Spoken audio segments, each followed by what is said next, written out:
시청하시기 전에 STV 상생방송 구독과 좋아요 눌러주세요. 자, 하여튼 이런 문화들 저런 문화들을 다 받아서 로마까지 이렇게 이어져 가고 로마가 잘 나갔었는데, 그런데 역사는 발전만 하는 게 아니고 후퇴하기도 한다는 것을 이제 보여주는 사례를 지금부터 얘기하려고 합니다. 역사는 때로는 후퇴를 합니다. 그것도 아주 와장창하게 후퇴를 하죠.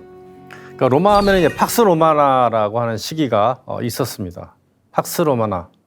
5명의 황제가 지배하던 시기를 이제 팍스 로마나라고 하는데, 그 5명의 황제를 오현제라고 합니다. 5명의 훌륭한 황제. 그때 이 로마 제국이 가져다 준 이제 평화를 의미하는 것이 이제 팍스 로마네인데요. 정치, 경제, 사회, 문화, 하여튼 모든 면에서 안정적인 평화 시대였다, 이렇게 얘기하는 것이죠. 그 5명의 황제가 뭐 네르바, 트이아노스, 하드리아노스, 뭐 안토니오 피우스, 마르쿠스 아우레리우스까지 이 5명의 황제를 이야기하고 있습니다. 오현제. 영국의 에드워드 기본이라는 사람이 있습니다. 로마 제국의 쇠망사를 쓴 사람인데, 이 사람은 이 팍스 로마나 시대, 이게 뭐 그렇게 길진 않거든요. 이 팍스 로마나 시대가 인류 역사상 가장 행복했던 시기였다라고 이 사람은 표현을 하고 있어요. 근데 기독교인들이 보기에는 전혀 이렇게 다른 이야기를 합니다. 근데 이 다섯 사람이 대단히 그 정치를 잘하긴 했지만 모두 기독교의 적대적이었습니다. 기독교가 공인되기 이전에 황제들이었기 때문이거든요. 그래서 되게 적대적으로 이 사람들이 기독교를 대해서 기독교 박해를 굉장히 많이 한 거죠. 그러면은 이제 오현제 팍스로마나하고 역사가 후퇴하는 거는 뭐냐? 이 오현제 다음에 한 명이 딱 등장하는데 이 황제 때부터 그냥 망하는 거예요. 그냥. 자, 그 전의 상황을 말씀을 드리면, 이제 팍스로마나 있기 전의 상황을 말씀드리면, 자, 이스라엘을 멸망시킨 티투스 장군이라는 사람이 있습니다. 이 사람이 로마로 귀환해서 아버지 베스파시아누스의 뒤를 이어서 이제 황제가 됩니다. 그런데 티투스가 황제가 되고 나서 2년 후 서기 79년이죠. 그 베스비우스 화산이 터져가지고 그 유명한 폼페이가 완전히 사라지고 하는 그런 상황이 발생하고요. 그 와중에 독살당합니다. 티투스 장군이, 그 엄청나게 싸움 잘하던 그 사람이. 근데 이 사람의 뒤를 이어 도미티아누스라고 하는 사람이 지배를 하는데, 자신을 신이라고 칭하라고 그래요. 주 도미티아누스라고 부를 것을 명령하는데, 웃기잖아요. 사람이 무슨 신이야. 그러니까 이제 황제한테 이렇게 조롱을 하고 뭐 하면 황제 모독죄를 만들어서 사람들을 엄청나게 처형을 시켜버립니다. 그리고 기독교 박해를 엄청나게 가하죠. 자, 황제를 15년 한 후에 궁정 관리들에 의해서 이렇게 살해당하게 되죠. 그리고 불태워져 버렸습니다. 그리고 원로원에서는 기록 말살형을 처하게 돼요. 그러니까 얼마나 지독했으면 이 원로원에서 기록 말살형을 처했겠어요. 그리고 나서 원로원에서 가장 훌륭한 사람을 추대하는데, 그 60세의 네르바가 황제가 되는 거예요. 그러니까 이때부터 5명의 오현제가 나오는데, 그런데 이렇게 통치를 잘할 수 있었던 이유가 뭐냐면요, 원래 친아들한테 대권을 물려주지 않고 양자한테 줬습니다. 양자. 그러니까 어쨌든 친아들이라는 개념으로 준 사람은 5명 중에 1명도 없어요. 그러다 보니까 이제 똑똑한 사람들 양자로 들여가지고 이 정치를 하게 한 거죠. 그 로마 시대에도 어떤 집안이 대를 이어서 황제를 하고 했거든요. 뭐 그런 일은 뭐 전 세계 고대에서부터 비일비재합니다. 그런데 오현제 시대에는 양자로 이렇게 했거든요. 물론 그 전에도 양자로 드린 적이 있었죠. 뭐 시저의 아들 옥타비아누스도 이제 양자로 들여서 그 훌륭한 시대를 만들고 이랬던 적도 있긴 합니다. 그 뒤로 나온 게 콤모두스라는 황제인데요. 자신은 헤라클레스라고 생각을 했습니다. 그래서 헤라클레스 하면은 그 사자를 때려 죽여가지고 몽둥이로 때려 죽여가지고 사자 껍데기를 벗겨서 이렇게 머리에 딱 쓰고 다니잖아요. 나는 이렇게 강력하다라고 하는 것을 보여주기 위해서. 그리고 이제 왼쪽에 그 심판의 사과를 들고 있어. 이 파리스라는 그 트로이의 왕자가 헤라 여신과 뭐 미네르바, 그러니까 아테네 여신과 아프로디테, 그 비너스 여신이죠. 그 세 여신이 나타났을 때 사과를 이렇게 줘서 당신이 제일 미인이여 하는 그런 판정을 했잖아요. 이 사람도 그런 사과를 이제 손에 들고 있는 거예요. 근데 너무 막무가내로 정치를 한 거예요. 어마무시하게 막무가내로 정치를 하고 지 멋대로 하니까 결국 이 사람도 그 측근한테 이제 살해를 당하게 됩니다. 그 이 사람 이후에 50년간 26명의 황제가 나옵니다. 그러면서 이제 로마가 이제 망해버리는 거거든요. 예. 거의 이렇게 망해가는 길로 이렇게 확 들어선 겁니다. 이때부터. 물론 이제 군인 황제 시대를 종식시킨 사람이 바로 디오클레티아누스라고 하는 황제죠. 이 크로아티아 출신인데 이 사람이 이제 군인 황제 시대를 종식하고 군인 황제 시대의 그 로마 구석구석 그 거대한 그 지중해권의 로마가 이 서로 반란을 일으키고 하니까 이걸 제압을 하러 다녔거든요. 너무 전쟁만 하러 이렇게 많이 다녀가지고 또 로마가 또 너무 크잖아요. 지금처럼 비행기로 왔다 갔다 해도 그 당시 로마 제국이 굉장히 큰데 그 큰 것을 다 다스릴 수 없으니까 이 디오클레티아누스 황제는 사두 정치를 합니다. 뭐냐면 황제를 2명을 두고 부황제를 2명을 둬요. 공동 황제 2명 두고. 그러니까 띄엄띄엄 너는 밀라노에서 황제해라. 그 다음에 부황제 너는 저쪽에 독일의 트리에서 해라. 그 터키 이즈미르 그쪽에서 내가 황제를 할게. 그래 부황제는 누가 두고 뭐 이런 식으로 한 거예요. 사두 정치.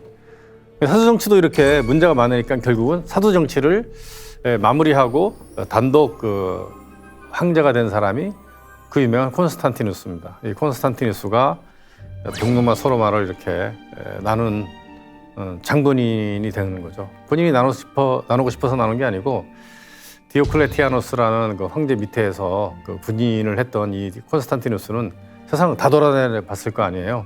근데 보니까 선진국은 어디냐? 선진국은 아주 옛날이나 뭐 그 로마 시대나 아니면 중세 시대의 한 동쪽이었어요. 지금의 중동 지역, 뭐 터키라든가 아니면 이쪽 지역이 선진국이었기 때문에 그쪽이 살기 좋고 거기가 낫다 해서 그쪽으로 이사를 간 것이죠. 어쨌든 오현제에서부터 해서 쭉 이렇게 이어져 내려오는 그 상황을 간략하게 말씀드렸죠. 자, 오현제 이후에 꼬모두스가 이제 망조가 들어가지고 정말 희한한 그 인생을 살다가 이제 살해당하고 군인 황제 50년 동안 26명의 황제가 나오는 시대가 나오고 그걸 종식시킨 디오클레티아누스, 콘스탄티누스 황제까지 이렇게 말씀을 드렸는데 그러면 이거하고 후퇴하는 건 정치는 후퇴됐는데 미술도 후퇴됐을 거라고 요 개선문을 보시면 압니다. 이 콘스탄티누스 개선문을 보면은 그 샘플이 하나 나와 있거든요. 원래 이렇게 만든 개선문은 아니고요. 예전에 개선문 하면 문이 3개가 아니고 하나였어요. 하나. 가운데 하나만 있었는데 옆에 거는 나중에 붙였다고 그 알려져 있습니다. 근데 이 개선문 하나를 두고서도 각 시대에 맞게 어떤 미술 작품, 조각 작품들이 있습니다.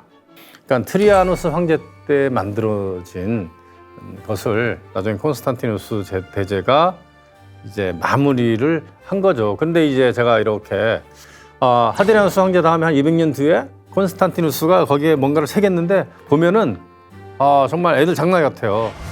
자, 위는 정말 잘 만들었죠. 여기가 이제 하드리아누스 시대에 만들어진 멧돼지 사냥 장면, 그리고 아폴로 신에게 바치는 그 제물을 이렇게 아주 신성스하게 잘 그 정교하게 묘사를 했는데, 근데 그 200년 뒤에 콘스탄티누스가 이렇게 조각한 걸 보면 애들 장난 같아요. 굉장히 주잡하고 사람을 다 난쟁이로 만들어 놓고, 이때부터 미술도 후퇴를 할 수 있구나라는 것을 이제 보여주기 시작을 하는 것이죠.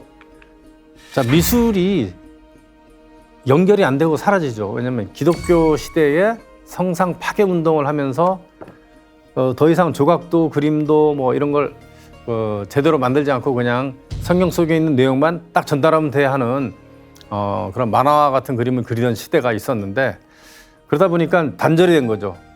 그래서 그 가장 센 예를 들었는데 밀로스 섬에서 발견된 그 비너스 상이 이제 기원전 뭐 130년 전에 그 뒤로부터 1000년 뒤 한 12세기에 성모와 아기 예수상 나무로 한 거 보면 나도 잘하면 저거 할 수 있을 것 같아요. 연습만 하면.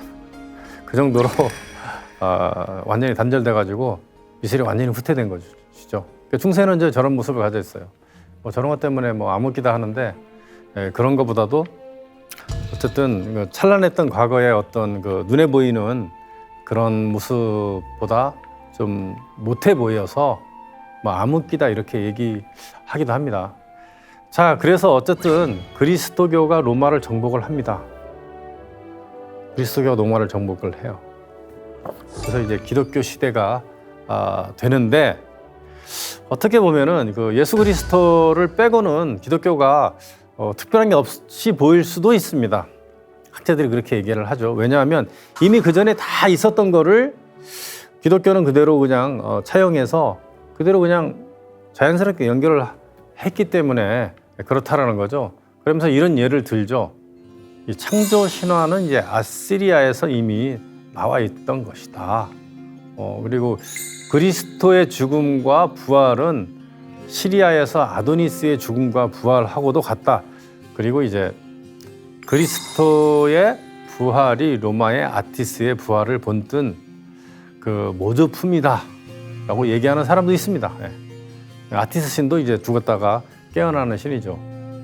이집트의 오시리스, 그 다음에 이제 그리스의 그 디오니소스, 그 다음에 아티스, 뭐 이런 뭐 신들이 죽었다 다시 살아나는 그런 신들입니다. 그 다음 미트라 숭배, 무적의 태양신 미트라 숭배가 기독교에 미친 영향은 정말 크죠. 우리가 이제 세례 행사를 하죠. 이제 물을 이렇게 해서 세례를 할 때 완전히 초기에는 물에 풍덩 빠뜨렸거든요. 이걸 침례라고 하는데 세례 행사, 또 성만찬, 예배시 동쪽을 향하는 거라든가 해의 날을 뭐 성화로 하고 그다음에 동짓날 구세주가 태어난 날로 찬양하는 이런 것들은 다 미트라 신앙에서 다 나온 거예요. 그러다 보니까 이제 그런 식으로 기독교를 표현을 하시는 분도 있죠. 그리고 초기 기독교에는 동정녀 마리아라는 이야기가 등장하지 않습니다. 나중에 이렇게 나왔다 이렇게 얘기를 하는 것이고요. 자, 어쨌든 이제 기독교도 이제 위대한 역사를 갖고 있고 뭐 현재 기독교 인구가 통계상으로는 제일 많습니다. 21억. 그 다음에 이슬람이 뭐 19억 정도 된다 이렇게 얘기를 하는데 기독교 영향력은 이제 무시할 수도 없고 엄청나죠. 그래서 기독교의 변천사가 어떻게 됐는지 이거를 알아야지 미술사도 알고 사실 역사도 이제 알게 되거든요. 자, 1세기 초기 기독교가 이제 나오고 나서 중간에 그 오리엔트 정교회하고 이렇게 나뉘는 시기가 있고 아주 극단적으로 이렇게 딱 분리되는 시기는 11세기입니다. 동서교회가 분리가 되죠. 로마 캐톨릭하고 동방 정교, 오소독스죠. 오소독스하고 분리됩니다. 캐톨릭 하면 이제 보편적이라는 뜻이 들어가 있고 오소독스 하면은 정통이다라는 말이 들어가 있는데 오소독스는 우리가 정통이다. 우리는 정통으로 갈래 한 거죠. 그래서 이 정통 그 오소독스 정교는 성상 파괴 운동을 사실 주도를 했던 사람들이고 한 9세기에 이제 다 깨부시거든요. 뭐 조각부터 해가지고 그림부터 해서 다 깨부셔가지고 다 없애버립니다. 그러니까 미술을 완전히 퇴보시키는 어떻게 보면 그런 역할을 했던 것이죠. 뭐 그러면서 이렇게 그 동쪽에는 그 영향력을 엄청나게 확대시켰고 그런데 이제 서쪽 지금의 로마 쪽, 이탈리아 쪽은 그 영향력이 좀 약해요. 그러다 보니까 서로 이렇게 갈등이 이제 있었던 것이죠. 그래서 이제 11세기에 동서교회가 이제 분리가 됩니다. 동방정교. 그러다가 이제 16세기에 종교 개혁이 생기잖아요. 마르틴 루터에 의해서. 그때 또 많이 나옵니다. 로마 카톨릭은 로마 카톨릭대로 가고 또 동방 카톨릭이 나와요. 동방 정교에서. 그 다음에 여기서 개신교가 이제 분리가 되는 거죠. 신교에서 개신교로 이렇게 분리가 되는 그런 과정이 있습니다. 그러니까 초기에서 크게 두 번 이렇게 나눠집니다. 11세기 로마 카톨릭하고 동방 종교가 나눠지고, 그다음 16세기 종교 개혁에 의해서 신교가 나오고 로마 카톨릭 이렇게 분리가 되는 그런 과정을 거치게 됩니다. 그러다 보니까 이제 기독교의 이제 계파도 여러 가지죠. 개신교, 로마 카톨릭, 동방 카톨릭. 뭐 로마 카톨릭과 동방 카톨릭은 같죠. 그다음에 뭐 동방 종교, 오리엔탈 종교회 이렇게 나옵니다. 근데 지금도 보면은 동방 종교가 진짜 좀 더 정통인 것 같다는 생각이 드는 게, 옛날에 갖고 있었던 그런 철학적인 사상과 어떤 수행 문화라는 것들을 갖고 있는 것이 동방 종교입니다. 자, 그러면 이제 중세 기독교 미술은 어떻게 로마 이후에 이렇게 이어져 왔냐? 뭐 역사의 후퇴, 뭐 미술의 후퇴식이라고 이제는 뭐 계속 말씀드렸고요. 그 초자연적인 것을 그 신으로 표현을 합니다. 초자연적인 것을 이제 신으로 표현을 많이 하죠. 네. 그 상징도 많이 쓰고요, 수상도 많이 쓰죠. 뭐 예수를 양이라고 표현을 하든가, 성령을 비둘기로 표현하는 뭐 이런 것들이 나타나고, 그런데 그 설교라든가 이거를 라틴어로 했어요. 라틴어. 아니, 이탈리아어도 아니고 라틴어. 그럼 프랑스나 독일이나 다른 영어권에 있는 사람들은 어떡할 거예요? 못 듣잖아요. 네. 그래서 이 회화가 계속 등장하고, 이 벽면에 천정에 성당 안에 들어가면 회화가 그려져 있고, 또 밖에는 이 비가 오면 이제 그리면 다 지워지잖아요. 그래서 조각으로 그 성경 속 내용을 표현한 겁니다. 라틴어를 모르기 때문에 성당은 성경책이 될 수밖에 없다. 그림을 보고 이해를 해야죠. 네. 자, 콘스탄티노플이 어떤 데인지 한번 볼까요? 옛날에 비잔틴이라고 하는 콘스탄티노플. 콘스탄티누스 황제가 수도를 그쪽으로 옮기고 나서 약 1000년 동안 수도였습니다. 동로마 제국, 즉 비잔틴 제국이 수도였고요. 이것이 이제 뭐 15세기에 오스만 튀르크가 함락을 시켜서 뺐거든요. 그리고 나서 500년 동안은 오스만 튀르크의 수도였습니다. 어쨌든 제국이 수도였죠. 저 그림 모습이 그 당시에 콘스탄티노플의 모습일 것이라고 추정해서 이제 그렸는데, 그냥 그린 게 아니고요. 지금도 가면은 유물 유적들이 남아 있는데, 이것을 보고 이제 복원을 한 그림입니다. 그런데 이게 나중에 오스만 투르크한테 함락되는 이제 과정을 겪게 됩니다. 여기서 가장 중요한 기독교 미술품이라고 하면은 바로 성 소피아 성당입니다.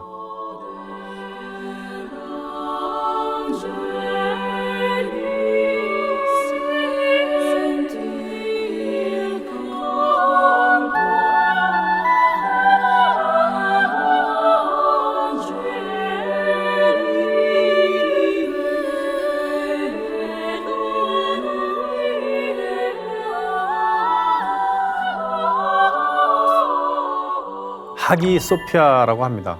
이 성스러운 지혜라는 뜻을 가진 이 대성당, 6세기에 6년 만에 만들었습니다. 그것도 수학자 한 명과 물리학자 한 명한테 이야기해서 만들었고, 저 성당의 특징은 이제 빨리 수학자 물리학자가 만들긴 했지만, 그 재료는 그 주변에 많이 있었던 뭐 그리스 신전이라든가 이런 신전에 있었던 것을 뜯어다 만들었기 때문에 이제 만자가 많죠. 절 표시하는 이 만자가 그리스에 굉장히 많이 사용했는데, 특히 신전에 굉장히 많았거든요. 그거를 가져다가 사용하다 보니까 이제 굉장히 많이 이제 보입니다. 정말 엄청나게 잘 만든 건물이에요.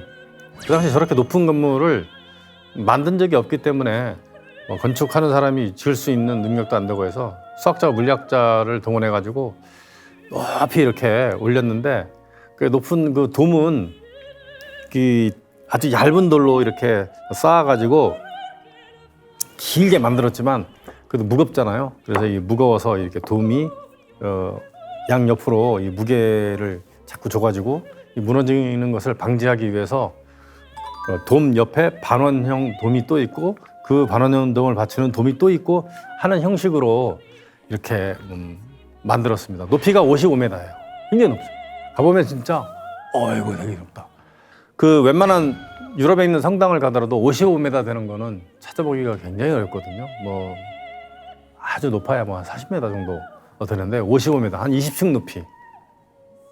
그 당시에 만들었습니다. 6세기에.